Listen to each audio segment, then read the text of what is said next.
అందరికీ నమస్కారం. కొంతమందికి నిద్ర లేచిన వెంటనే తుమ్ములు మొదలవుతాయి. లేవటం ఒక 4-3 నిమిషాల్లోనే స్టార్ట్ అవుతాయి. టిఫిన్ తినే ముందు వరకు వస్తాయి. టిఫిన్ తిన్నాక తుమ్ములు ఆగిపోతాయి. అంటే ఇట్లా ఏమీ తినకుండా ఖాళీ కడుపు మీద తుమ్ములు వస్తే పరగడుపు అంటారు దాన్ని. ఆ పరగడుపు సమయంలో తుమ్ములు వస్తాయి. అందుకని ఇట్లా పరగడుపు సమయంలో పొట్ట ఖాళీగా ఉన్నప్పుడు నిద్ర లేచిన వెంటనే వచ్చే తుమ్ములు కొంతమందికి ఎక్కువగా చలి వర్షాకాలాల్లో ఉంటాయి. కొంతమందికి వేసవకాలం కూడా మొదలవుతుంది. వాళ్ళు లేచారని గుర్తు ఏంటంటే ఇక తుమ్ములు వినపడుతూ ఉంటాయి అన్నమాట.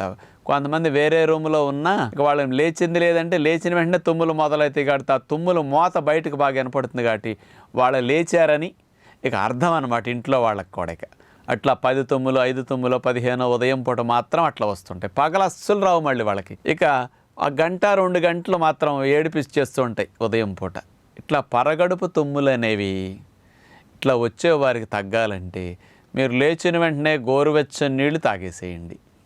లీటర్ పావు నీళ్లు తాగేసి మోషన్ అవ్వాలని ఆలోచన పొట్టాప్రేగుల మీద పెట్టండి. చక్కగా నీళ్ల తోపుడికి మల విసర్జన చక్కగా జరుగుతుంది. ఇట్లా నీళ్లు త్రాగటం అనేది ఒక మంచి అలవాటుగా మీరు కొనసాగించండి. చల్లటి నీళ్ళు బదులు తుమ్ములు వచ్చేవారు వేడి నీళ్ళు త్రాగాలని పర్టికులర్గా గుర్తుపెట్టుకోవాలి. ఇక ఈ పరగడుపున వచ్చే తుమ్ములు పోవటానికి ఇక బెస్ట్ చిట్కా వ్యాయామాలు చేయాలి.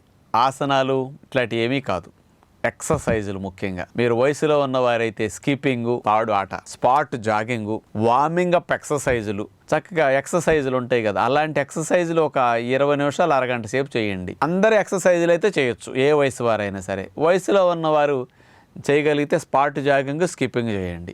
తర్వాత ఒక 5-10 నిమిషాలు గుంజీలు తీస్తానంటే ఒక 20-30 గుంజీళ్ళు తీయండి కూర్చొని లేకటం. తర్వాత ఏదైనా ఓపుకుంటే సూర్య నమస్కారాలు కూడా అందరూ చేయొచ్చు. మిగతావన్నీ చేయలేకపోయినా గుంజీళ్ళు లాంటివి సూర్య నమస్కారాలు చేయొచ్చు. జాగింగ్ చేయలేకపోయినా స్పాట్ జాగింగ్, సూర్య నమస్కారాలు చేయొచ్చు. వార్మింగ్ అప్ ఎక్సర్సైజులు, సూర్య నమస్కారాలు కంపల్సరీ చేయండి. మిగతావి మీరు ఏం చేయడానికి మీ శరీరం సహకరిస్తేవి ఒక గంట సేపు వ్యాయామాలకు పెట్టుకోండి మీరు ప్రతిరోజు. ఇక్కడ కొంత లోపల చెమ్మలు వచ్చేస్తుంటాయి మీకు కొంతమందికి లేచిన వెంటనే. ఆ చెమ్మల గాలికి వెళ్ళటానికి అడ్డం అవుతూ ఉంటాయి. ముక్కు లోపల వచ్చే సైనస్ అందులో సిక్రేషన్స్ లేచిన వెంటనే స్టార్ట్ అవుతాయి అన్నమాట. అవి అలర్జీల వల్ల. ఆ రొంపలు గాలి రాకపోకలకు అడ్డు అవుతున్నాయి కాబట్టి ఆ రాకపోకలకి గాలి బాగా అడ్డు లేకుండా, అంటే రొంపలు అడ్డు లేకుండా తొలగించడం కోసం మీ చేత తుమ్మిచ్చి ఆ నీరు ముక్కమట కారేటట్టు చేసి ఈ గాలి వెళ్ళేటట్టు బాడీ చేస్తుంది అనమాట. అందుకని తుమ్ముల్ని సృష్టిస్తుంది బాడీ. అంచేత ఇక్కడ ఉండే రొంపల శ్లేష్మాలు మీకు ఎవాపరేట్ అయ్యేటట్టు నేను చెప్పినప్పుడు ఎక్సర్సైజులు చాలా బాగా ముక్కు భాగాల్లో సైనస్ అందుల్లో పేరుకున్న రొంపల శ్లేష్మాలు ఎవాపరేట్ అయిపోతాయి అనమాట. రొంపలు అట్లాంటివి ఉంటే ఎవాపరేట్ అవుతాయి. మీరు నీళ్లు బాగా త్రాగేసి ఇట్లా మోషన్ అయిన తర్వాత ఎక్సర్సైజులు ఒక గంట చేసేసరికి, ఒక అరగంట 20 నిమిషాలు చేసేసరికే మీకు గాలి ఫోర్స్ బాగా వెళుతుంది. కానీ ఎక్సర్సైజ్ చేసేటప్పుడు మీరు నోరు మూసేయాలి, మాట్లాడకూడదు. గాలిని ఫోర్స్గా ముక్కమ్మట వెళ్ళేటట్టు తీసుకోవాలన్నమాట. మెయిన్ కాన్సన్ట్రేషన్ మీరు శ్వాస ఎక్కువ తీసుకోవాలని గుర్తుపెట్టుకోండి. మీరు కావాలని మనసు ఎక్సర్సైజ్ చేసేటప్పుడు ముక్కు మీద పెట్టేసి ఫోర్స్గా గాలి అట్లా తీసుకోవటం, బాగా వదలటం, ముక్కమ్మట గాలి రాకపోకలు బాగా వెళ్ళేటట్టు చేయండి. దీనికే ఈ మెకానిజం అంతా డ్రై అయిపోతుంది. బాడీ తుమ్మును సృష్టించకుండా అప్పుడు ఆపుతుంది అనమాట. అంచేత ఇట్లాంటివి చేసి అవకాశం ఉంటే 5-10 నిమిషాలు ప్రాణాయామం చేసుకోండి. అంటే అసలు ఎంత సింపుల్గానో మార్పు వస్తుంది ఇట్లాంటి విషయాల్లో. దీంతోపాటు మీరు ఇంకోటి చేయాలి. మంచినీళ్ళు రోజు 4 లీటర్లు తాగటానికి ట్రై చేయండి ఈ తుమ్ములు వచ్చేవారు. అంటే నీళ్లు తక్కువ తాగటం వల్ల వారిలో అలర్జీస్ ఎక్కువ, దానికి సంబంధించినవన్నీ స్టిమ్యులేట్ అవుతుంటాయి అన్నమాట. అలర్జీ పదార్థాలు పెరుగుతుంటాయి. అంచేత నీరు యాంటీ హిస్టమిన్స్ లాగా బాగా ఉపయోగపడుతుంది అనమాట. అంచేత మంచినీళ్ళు బాగా త్రాగటం. సాధ్యమైనంత వరకు ఇంకొక అలవాటు ఏంటంటే ఎర్లీ డిన్నర్ తీసుకోండి. ఓన్లీ ఫ్రూట్స్, నైట్ తినకండి.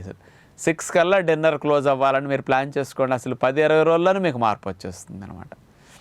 అంటే ఎర్లీ డిన్నర్ ఫ్రూట్స్ తిన్నందుకు దాని ద్వారా మీకు ఉప్పు నూనెలు వెళ్ళవు.